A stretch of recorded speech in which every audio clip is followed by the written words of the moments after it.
Okay. So when I first heard about the situation happening at Daystar, I I was concerned at the situation. I'm thinking, what could the disagreement be about? I mean, I knew there was a situation with Johnny Lamb's husband, but I thought maybe she would exercise some discretion with regard to the functioning of the business and back and forth. But then I watched the video of where I heard her talking about how Jonathan just wanted to take over the business, and that's why they're creating the smear campaign. And Susie thought that she would be in charge of the organization, and that's why they're angry about that. And I guess she's implying that they're making up fabrications.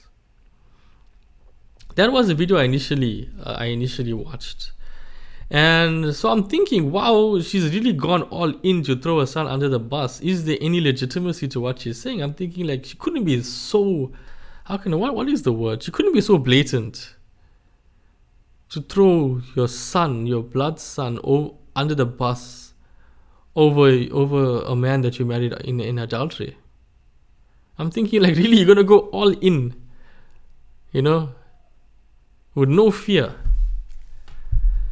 And then I do know a lot about, I watched interviews of Susie Lam.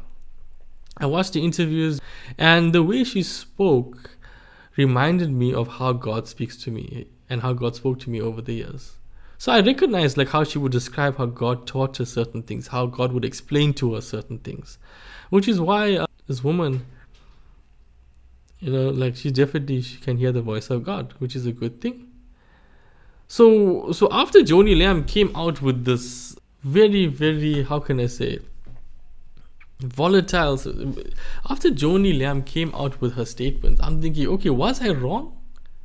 Because look, I'm an outsider looking in. I'm trying to make sense of the situation, because obviously it impacts society as a whole. It impacts Christians all over the world in different levels of faith, who are trying to look for leadership, essentially. So when Johnny Lam essentially writes off her son, I'm like, okay, was I wrong?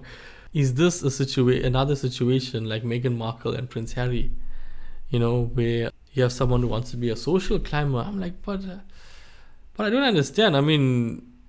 The things Susie said made sense. I could recognize it, but now Johnny Lam literally wrote off her son, from my understanding, threw him under the bus. You're telling me I wouldn't think she would do that lightly. So honestly, I did not have enough information. So in my mind, and in my heart, when I'm talking to God, I'm like, God, I don't know, because Joni really went all out. So I'm thinking, what I do know is that God works all things for good for those who love him. So that would eventually show itself. Clearly Joni Lam is the one in the position of power here.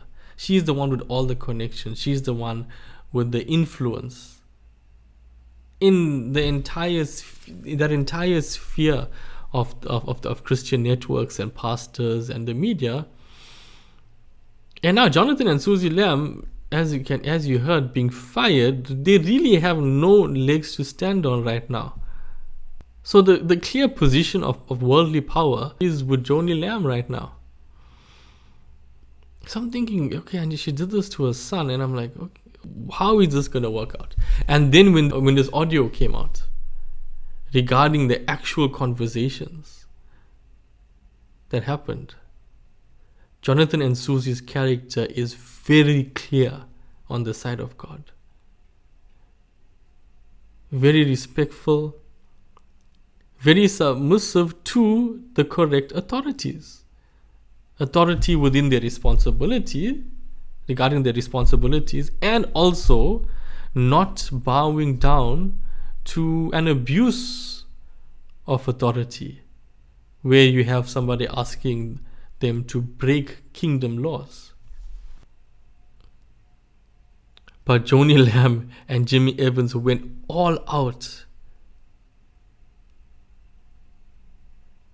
Number one, claiming absolute authority. Number two, talking about 80 years between them experience trumps whatever they say.